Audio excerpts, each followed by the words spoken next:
Jour 1 du journal de bord de Mikadoul sur Precut.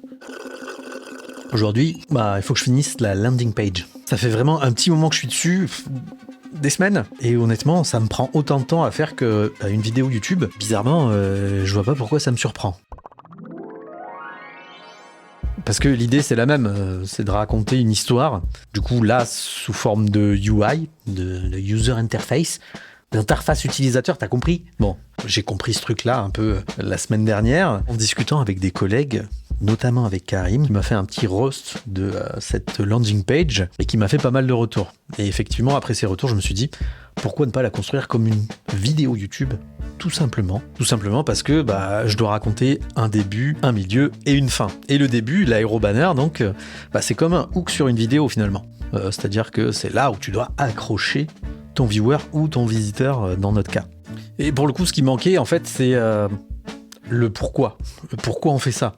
En fait, donc l'aérobanner, elle dit juste ce que c'est, et on va dire la suite que j'avais fait ici, c'était décrire un petit peu le produit, montrer un petit peu toutes les features. Donc c'était vraiment le qu'est-ce qu'on fait. Le pourquoi maintenant, donc ce que Karim appelle le bloc d'endoctrinement, c'est-à-dire essayer de rallier les gens à sa cause, c'est pourquoi on fait ça et c'est quoi le problème qu'on règle à la base. Et du coup, là, j'ai rajouté ce bloc ici, qui fonctionne plutôt pas mal, et en fait qui dit your script is done, now do it again. Pourquoi ?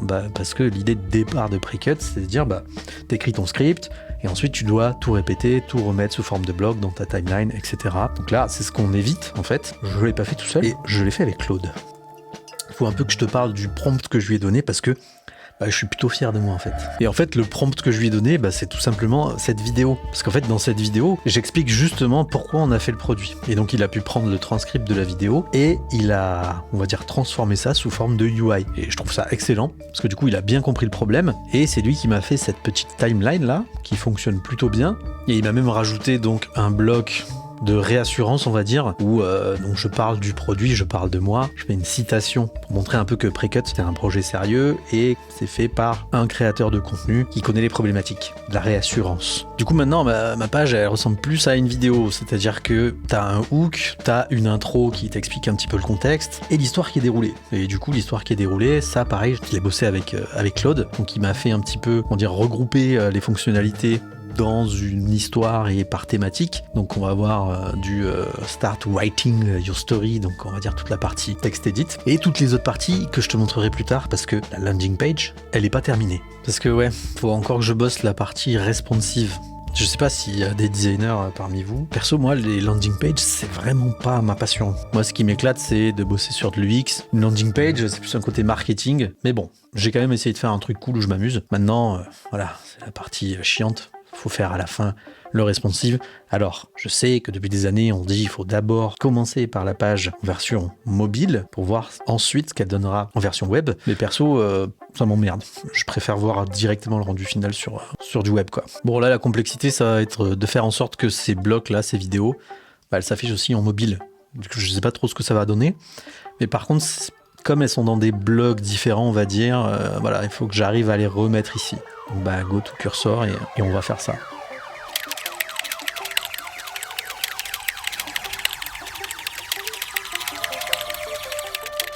Bon, je tâtonne depuis tout à l'heure, donc go to Claude en fait finalement. C'est bizarre avec Claude, on a de plus en plus la flemme. J'aurais un peu digué avant, mais non. Ok, on va demander, je vais demander de faire en sorte qu'il affiche les vidéos dans le feature text en mode mobile et on va voir s'il est bon, s'il est si bon que ça, Claude. Il arrête pas de me poser des questions, même pas je dis oui. J'ai juste envie de voir s'il se débrouille et s'il y arrive, quoi. Oui, voilà, hein. C'est fait, c'est plié en 2 minutes. Du coup, il m'a bien fait ma version responsive.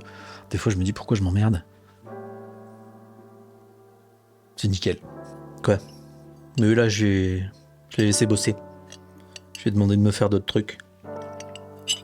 Il faut juste que je dise oui. Oui, c'est ça, bosser en 2026. Qu'est-ce que tu veux que je te dise ? Et j'ai fini mon thé glacé. Et Claude, pendant ce temps-là, a fini ma version responsive. Du coup, maintenant, je peux te présenter un petit peu l'histoire qu'elle raconte. Parce que comme je disais tout à l'heure, Une landing page, c'est comme une vidéo YouTube. Et donc, ce que j'ai voulu faire, c'est un peu regrouper un petit peu les features. Les regrouper, pas seulement pour les regrouper, mais les regrouper dans le sens de la création d'une vidéo, c'est-à-dire dans le parcours utilisateur d'une création de vidéo. Donc, ça commence par l'écriture, comme on disait tout à l'heure. Ensuite, on va avoir la gestion des footage, donc de tout ce qui est b-roll, etc. Donc là, on te montre que tu peux drag des b-roll directement, les lier à des paragraphes. Ensuite, tu vas pouvoir les trimer, faire de la sélection donc par la timeline ou directement dans le transcript. Ça, c'est fou. C'est incroyable. Ensuite, tu vas pouvoir prendre des extraits directement et mettre la vidéo et le transcript dans ton script. Par exemple, là, comme le montre la vidéo, si tu bosses sur une interview, tu pourras mettre directement le texte dans ton script. Comme ça, tu vois un petit peu ton déroulé. Ensuite, tu as la façon d'organiser. On va dire qu'il y a plusieurs façons d'organiser. Donc, tu mets des tags, tu peux filtrer, tu peux rajouter des to-do list à l'intérieur. Ensuite, on a le mood. Ça, c'est important. C'est-à-dire que ce qui a été intéressant, c'était de regrouper des features qu'on a fait un peu de façon différenciée, on va dire. Il y en a une qu'on a fait à un moment, l'autre qu'on a fait à un autre moment, mais finalement, elles servent la même chose. Donc, c'est la possibilité de mettre des commentaires directement dans son script, mais aussi la possibilité de mettre du storyboard. Et ça, en fait, ça sert le même besoin, c'est-à-dire donner un mood, des instructions, que ce soit pour le tournage ou pour le montage directement. Never log your rush again, parce que du coup, on a essayé de faire des titres un peu sympas, quoi. Donc ça, pareil, c'est Claude. Donc là, l'idée, c'est de dire que ça te fait ton dérush, tout simplement. C'est la feature de base qu'on a fait au tout début. La fonctionnalité team, donc pouvoir faire de l'écriture à plusieurs, partager des footages, etc. Et bien sûr, la partie Ship Your Edit, donc à savoir comment tu exportes et comment tu l'ouvres. Là, ça le montre sur ton logiciel de montage. Pour le reste de la page, je suis un peu moins sûr, mais on va dire que on va la shipper comme ça, c'est pas grave. C'est la partie use case, on va dire. Donc là, pour le coup, j'ai essayé de montrer un peu, c'est fait pour les youtubeurs, c'est fait pour les boîtes de prod, c'est fait pour du documentaire, de l'éducation, etc. Ça changera plus tard. Bon, en tout cas, je suis plutôt content du résultat. Ça, c'est la page qui va sortir, qu'on va publier d'ici quelques jours, pour vous donner un peu le contexte de là où on en est. Mais de toute façon, je le donnerai au jour le jour avec ces petites vidéos. C'est que, donc là, on est, on va dire, à la fin de la phase de bêta, parce que l'idée, c'était de sortir l'application Mac. Pourquoi seulement l'application Mac pour le moment? Tout simplement parce que on est obligé de maintenir une version à la fois, on va dire.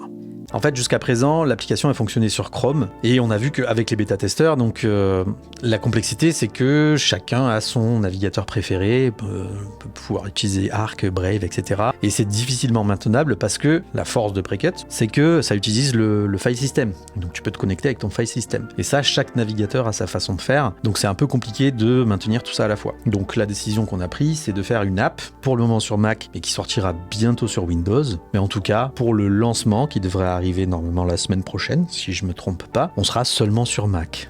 Mais il faut que je dise sur le site web justement que la version Windows sera bientôt disponible. Donc là pour le coup, je vais encore demander à Claude de me rajouter une petite pop-up pour pouvoir s'inscrire et que les utilisateurs Windows et Linux soient prévenus quand des versions sera disponibles pour eux. Ok, j'ai fait mon prompt pour Claude et pendant qu'il bosse, je t'explique un petit peu la stratégie parce qu'on pourrait se dire finalement faire une application que pour Mac, c'est se priver d'un gros marché. Le truc qu'il y a, c'est qu'aujourd'hui, on se dit, on est dans une phase où on essaie de prouver. On essaye de prouver que le produit intéresse et que potentiellement, il y a des gens qui peuvent payer pour ça et s'abonner. Donc, on va dire que du coup, on fait de la pêche avec des grosses mailles. C'est ce qu'on se dit, c'est-à-dire qu'on a de la très grosse maille. Donc, potentiellement, il y a plein de poissons. Pas vous appeler les poissons, mais c'est pour la métaphore, qui passeront à travers des mailles. Mais c'est pas grave, c'est-à-dire qu'on prendra le temps plus tard de faire des versions pour tous les utilisateurs. En tout cas, là, ce qu'on essaye, c'est de prouver, et prouver rapidement. Donc c'est pour ça qu'on se concentre seulement sur une app.